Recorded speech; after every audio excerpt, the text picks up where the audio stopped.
Nang panahong iyon, sinabi po ng ating Panginoong Hesus sa kanyang mga alagad sa John 10:15 hanggang 16 po ang ganito.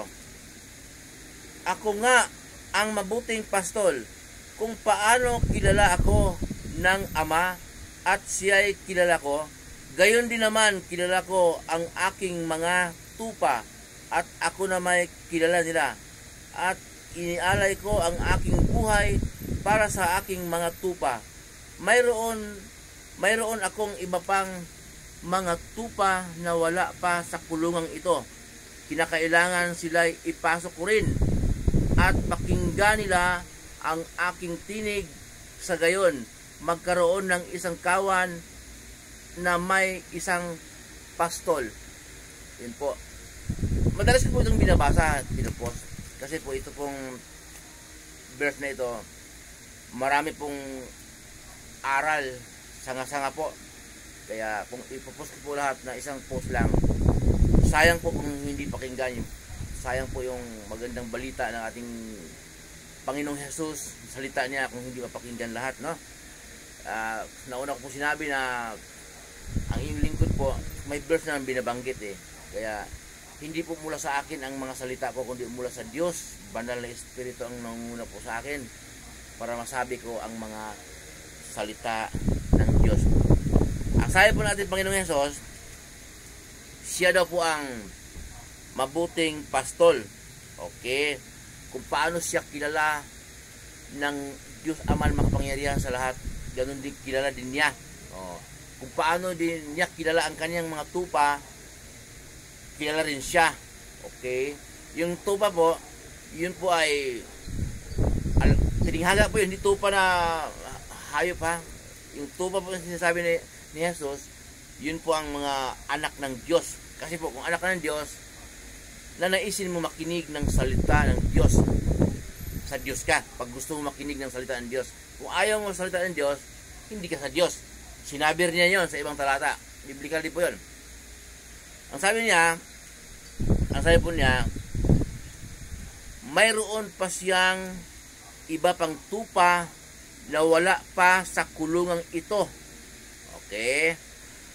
Sila'y ipasok, kailangan siya ipasok ko rin upang sa gayon magkaroon ng isang kawan at isang pastol. Siya lang po pastol. Pakinggan daw ng mga tupa niya ang kanyang tinig. Okay? Kaya pagka sa Diyos ka, makikinig ka sa salita ng Diyos. Okay? Bakit tinig ni Sipro ang narinig ko? Hindi tinig ng Diyos, hindi po. Mula noon po hanggang ngayon, nagpapadala ang Diyos sa mga lugar. Nagpadala na sa mga lugar ng tao upang yung Diyos ang nagpadala sa lugar ng mga tao upang magsalita ng kanyang salita. Dahil nais po ng Diyos po, lahat ng tao ay maligtas. Nais ng Diyos na lahat ng tao ay makakarinig ng kanyang salita. Kaya po, pinagbilin ng Diyos sa atin. Mababasa po natin sa Mateo 17:5, tinig mula sa langit.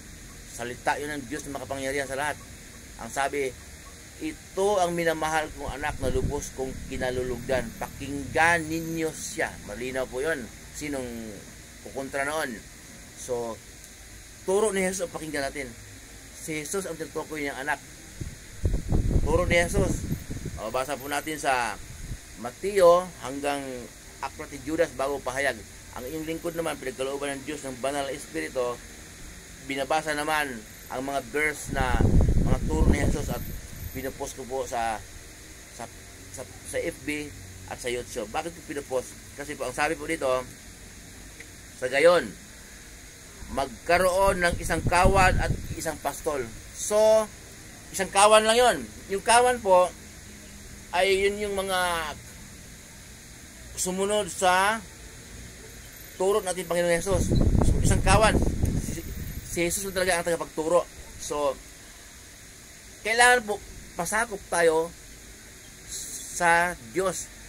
Pasakop tayo sa turo ni Jesus. Lalakad tayo sa turo ni Jesus araw-araw. Lalakad tayo ng ating mamumuhay. Yun pong ibig sabihin nito na magkaroon ng isang kawan at isang pastol.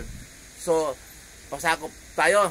Sa tahanan po natin naman, sa ating mga tahanan, may tatay, may nanay. Bahala po kayo anong tatawag sa ama niyo. Daddy ba o papa? So, may kasabihan po na ang lalaki kailangan magtatrabaho. Okay? Ang babae naman, siya daw ang ilaw ng tahanan. Eh, nang mga sabi ng marinig din, bata po, narinig ko na yun. At siyang ilaw ng tahanan, pag-alaga ng mga anak, ihatid sa school yung kumaliit pa, malaki na, pabayaan na yun, college na. Maglinis ng bahay, magluluto ng pagkain, darating si mister, nagtatrabaho. Okay? Kung balik rin po natin, pinipintasan nila yung lalaki nasa bahay, nag-aalaga ng mga anak, hatid sundo sa school, yung mga maliliit pa, yung mga malaki na college na, bayaan na, bigyan na ng pamasahe. Sige. At siya nagluluto ng pagkain kahit darating si Mrs. na nagtatrabaho. Pagka nagkabaliktad pong ganon, si Mr. na sa bahay, palamunin. Yun po. Salit haligi ng tahanan, ang tawag doon sa lalaki na nasa bahay lang, si babae na nagtatrabaho, palamunin. Kahit gaano ka kabait, kutkutin mo man ang mga kalawang ng Eldoro na yan at mga kalawang ng tiles, labhan mo yung mga damit ni Mrs., makainin mo siya, ihanda mo yung baon, ihatid mo siya, layan mo, ihanda mo yung mga kasuotan niya. Kahit gaano ka kabait, palamunin ka kung nasa bahay ka, kung ikaw ang lalaki nasa bahay. Hindi po ganun dapat. Ang ibig po sabihin nung napasakop tayo kay Jesus, biblical po yun na ang lalaki ang ulo ng pamilya. Okay?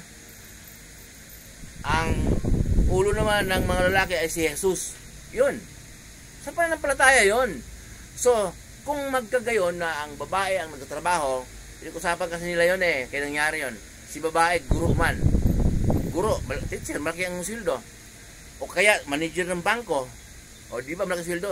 Eh kung si lalaki ang magtrabaho, contraction lang. Pag-usapan nila yun. Okay? Honey, ako ang magtrabaho, ikaw na sa bahay. Kaysa naman kukuha tayo ng katulong. Di ba? Eh, contraction ka, hindi naman sa minamaliit kita, gano'n ang sildo mo. Kaysa kukuha tayo ng katulong, mag-aalaga ng anak natin, salit, ako lang mag-work, ikaw lang sa bahay. So, pinag-usapan nila yun. Huwag nating ismulin. Huwag nating i-underestimate agad. Ang sinasabing, ang lalaki ang ulong tahanan at si Jesus ang ulo ng mga lalaki, ano ngayon kung si lalaki ang nasa bahay? Kung pareho man silang mananampalataya, ang lalaki pa rin ang nasusunod sa pananampalataya. Tinuturo niya sa tahanan ang turo ni Jesus at lumalakad sila ayon sa kalooban ng Diyos, ayon sa turo ni Jesus. Lumalakad sila. Walang problema po yun. Kung babae nagtatrabaho, o ikaw babae, wag ka lang matraffic, wag ka lang makipag-date, wag ka lang matraffic, sorry. Pag traffic ka man, matagal kang umuwi, na-traffic ka, baka makipag-date ka kasi, yun na, mali na yun. O, yung dun sa trabaho mo kasi, marami kang mga kilalang mga gwapo, hi, kakain na sila ba sila? Simula na yon, wala na, pumangit na ang sitwasyon. Huwag ganon. Kailangan, lumakad tayo sa turo ni Jesus. Okay?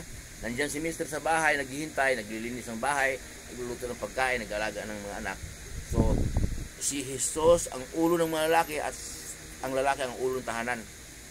Kulang po kung kahit sobrang bait mo. Kung hindi mo itinuro sa tahanan mo ang turo at ang mga salita ng ating Panginoong Jesus. Yan po. Ang mahalaga po, lalakad tayo araw-araw, mamumuhay tayo sa turo ng ating Panginoong Jesus dahil yun ang gusto ng Diyos Ama. Muli po yung lingkod, si Chef Roy. Papalain po tayo ng Diyos, sasamahan kayo ng Diyos kahit saan po kayo pupunta. Mga negosyo ninyo, kahit ano man yon o anong pinagkikitaan nyo sa buhay, ayon sa kalooban ng Diyos na walang halong pandaraya po. Yung parehas, pagpapalain po kayo ng Diyos.